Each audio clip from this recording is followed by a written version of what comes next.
Hello and welcome back to another video. दोस्तों आज है देखो date. Hello and welcome back to another video. दोस्तों आज है डेट 30 अगस्त और टाइम है रात के करीब 9 बजने में 1 मिनट है। और हम लोग वीडियो बना रहे हैं। जो आज मतलब मेन टॉपिक है आज जो वीडियो बनाने का वो है ये।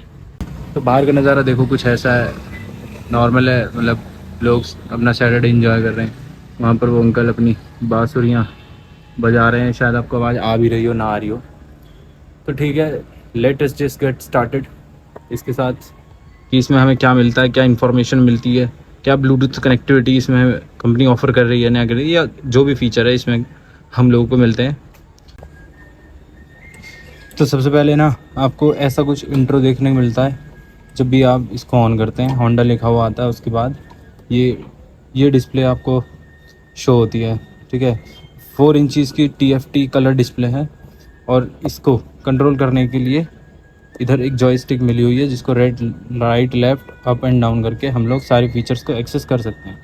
तो बेसिकली इसमें हमें मिलता क्या है, तो जो आपको स्क्रीन मिलती है उसमें आपको एक इको इंडिकेटर देते हैं, RPM दिखाता है, फ्यूल इंडिकेटर और ये रियल टाइम माइलेज इंडिकेटर, यहाँ पर आपकी स्पीड, और ये इधर सारे फीचर्स को एक्सेस करने के लिए ऑप्शन। और यहाँ आता है आपका टाइम। तो अभी टाइम हो रहा है 9:01, अब 2 हो गए। तो इसको एक्सेस करने के लिए, और यहाँ पर ना अभी साइड स्टैंड का भी एक सिग्नल आ रहा है जिसको कि मैं अगर अपने साइड स्टैंड को हटा दूँगा तो वो हट जाएगा। इसका बस एक फ़ीचर है कि इंजन कट ऑफ होता है, अगर स्टैंड लगा होता है तो ये ऑन नहीं होती है। जैसे देखो अभी आई एम ट्राइंग, तो ये ऑन नहीं हो रही है, लेकिन स्टैंड हटाने के बाद स्टार्ट हो गई। तो इसके आगे इसमें हमें 2 मोड मिलते हैं, मतलब 2 थीम मिलती हैं, डार्क और एक लाइट। तो अभी ये डार्क मोड पर है। चलो चलते हैं इसकी सेटिंग में, आपको दिखाता हूँ क्या कुछ ये ऑफ़र करती है क्या नहीं करती है। तो उसके लिए हम जैसे ही राइट को अपने को जाएंगे तो सबसे पहले हमें मिलता है फ्यूल सेटिंग्स, फिर ये स्पीड सेटिंग्स, और ये है ऑल, जो सारी सेटिंग्स हमें इसमें प्रोवाइडेड है। तो फ्यूल वाले सेक्शन में अगर हम एक और बार राइट की तरफ जाते हैं तो ये हमें दिखाता है फ्यूल और इधर रेंज। अभी ये फ्यूल पर है तो कुछ ऐसा शो करता है, लेकिन जैसे इसे हम रेंज पे डाल देंगे तो ये हमें रेंज दिखाने लगेगा कि कितनी रेंज है और कितने पेट्रोल पे अभी हमारी ये स्कूटी चल जाएगी। बेसिकली कुछ टाइम आने पर ना रेंज शो होनी बंद हो जाती है, जैसे कि रिजर्व में जाने से 2 डंडी या रिजर्व में जाने से पहले ये बंद कर देता है इसको। तो तब पता नहीं चलता कि क्या इसकी रेंज बची है क्या नहीं बची है। बाकी मैं इसे पर्सनली इसी पे रखता हूँ कि पता लग जाता है। ठीक है ना, गोइंग टू दिस फीचर, इसमें बस ट्रिप्स दे रखी हैं। ट्रिप ए में अभी 2540 2540.1 किलोमीटर ये चल चुकी है, और ट्रिप बी भी है, ऐसा अच्छी कुछ नहीं है। बाकी इसको रीसेट करने के लिए हम ये वाला राइट में अगर इसको इधर 3-4 सेकंड के लिए अगर प्रेस करके रखूँगा तो ये ट्रिप्स जो हैं रीसेट हो जाएंगी। बाकी ऐसे जिसमें कुछ नहीं है। अब आते हैं इस पर, ये है मेन, यहाँ पर हमें बहुत सारे अवेलेबल ऑप्शंस हैं। इसमें ऑप्शंस जो हमें अवेलेबल हैं वो हैं पहले फंक्शन, फिर है डिस्प्ले, फिर है जनरल, फिर है सर्विस। फंक्शंस जो हमें ऑप्शंस ऑफ़र करता है वो है ट्रिप ए ऑटो रीसेट। इसको मैंने बंद किया हुआ है। इसको ऑन करने के लिए कुछ नहीं करना है, बस अपने जो जॉयस्टिक इसमें दे रखी है इसको राइट में क्लिक करना है, और ऑफ़ करने के लिए भी एक बार ही राइट में क्लिक करना। इको इंडिकेटर जो शुरू में मैंने बताया था, यहाँ पर आपको इको इंडिकेटर मिलता है ना, तो वो इसके लिए अगर वो बंद करना है तो एज सच बंद कर दो राइट में क्लिक करके, और यहाँ से देखो वो मीटर हट जाएगा। ठीक है, वापस से इसको ऑन कर देते हैं और चलते हैं अपने डिस्प्ले वाले ऑप्शन पर। तो डिस्प्ले में हमें क्या क्या ऑप्शंस मिलते हैं, वो मिलता है हमें डिस्प्ले टाइप, ब्राइटनेस, थीम और फेवरेट इन्फॉर्मेशन। ये फेवरेट इन्फॉर्मेशन अभी हम कवर करते हैं। पहले चलते हैं हम डिस्प्ले टाइप पर। तो डिस्प्ले टाइप है, एक बार है एक सिंपल है। करंटली जो अभी लगी हुई है वो बार लगी हुई है, और सिंपल वाले में आपको कुछ ऐसा लुक मिलता है। मैं आपको दिखा देता हूँ। सिंपल में सब चीज़ हट जाती हैं, जो RPM है वो यहाँ से हट जाती है। नॉर्मल बस एक वही चेंज है, और इसकी थीम मतलब ऐसे लाइन आ जाती है, और स्पीड हो जाती है थोड़ी सी बड़ी। तो वापस इसको मैं पर्सनली बार पे ही रखता हूँ, मुझे यही अच्छा लगता है, शुरू से यही है।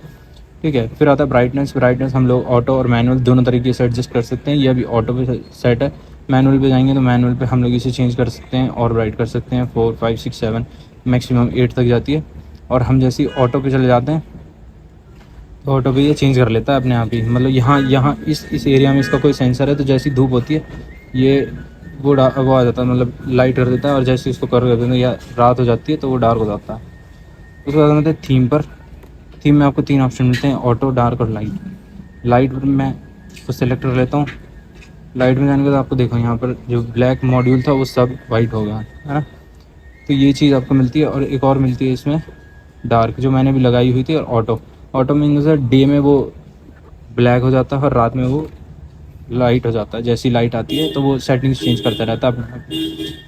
फेवरेट इन्फॉर्मेशन, अब ये दिखेगी कहाँ? फेवरेट इन्फॉर्मेशन में पहले तो आप लोगों को क्या ऑप्शंस मिलते हैं? टोटल किलोमीटर, ठीक है, consumption, trip A fuel consumption, trip A average consumption, trip B consumption average fuel consumption, trip B average और एवरेज स्पीड, और ये ब्लैंक।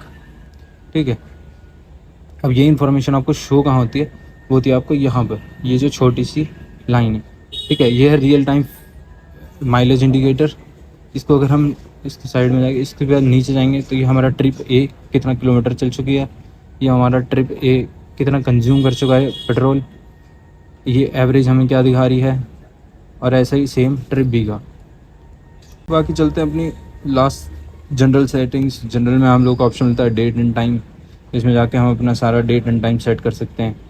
ठीक है, यूनिट्स, ये हमें बताता है हमें किस में एवरेज को कैलकुलेट करना है, किलोमीटर प्रति लीटर या लीटर पर 100 किलोमीटर।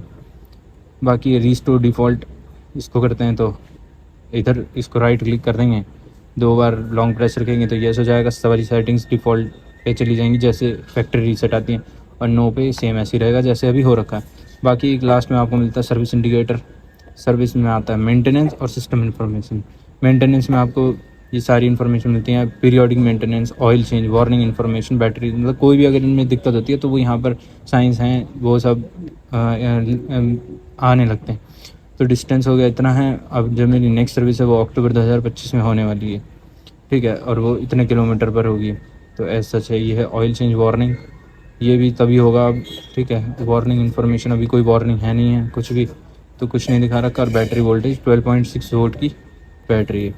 ठीक है, बाकी सिस्टम इन्फॉर्मेशन में कौन कौन सा सॉफ्टवेयर है क्या है वो आपको यहाँ पर दिखा देता है। सॉफ्टवेयर वर्जन है ये, और हार्डवेयर इन्फॉर्मेशन है ये। तो बस ऐसा ही कुछ कॉम्पैक्ट सा TFT डिस्प्ले अब जो होंडा अपनी सारी बाइक स्कूटीज में दे रखा है उसमें यही है। बाकी बस यही सब आपको इसमें मिलता है। बाकी अगर आपको कुछ और पूछना है तो ठीक है। अब ये जो मेरा मॉडल है वो है Honda Activa 125cc deluxe, top से एक नीचे, एच स्मार्ट से नीचे। तो बेसिकली इसमें ब्लूटूथ का सपोर्ट आपको नहीं मिलता है, लेकिन हाँ जो एच स्मार्ट है ना, एच स्मार्ट में आपको ब्लूटूथ सपोर्ट मिलता है, रियल टाइम नेविगेशन मिलती है।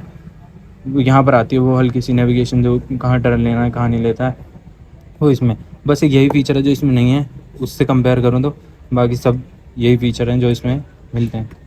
Hope you guys like this video and ठीक है, थैंक यू। फिर मिलते हैं दूसरी वीडियो में।